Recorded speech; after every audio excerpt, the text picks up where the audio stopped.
சரி first voice call கொடுக்கலாமா இல்ல வந்து வீடியோ கால் கொடுக்கலாமா? வாய்ஸ் கால் கொடுத்துட்டு அப்புறம் வீடியோ கால் பண்ணுவோம்.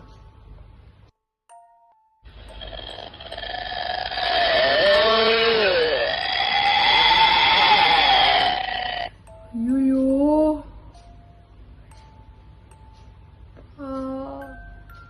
நானே கட் பண்ணிட்டு பயந்து. திருப்பி கூப்பிடுவோமா? அதே மாதிரி வருதா நம்ம செக் பண்ணிக்கலாம். ஒரு நிமிஷம்.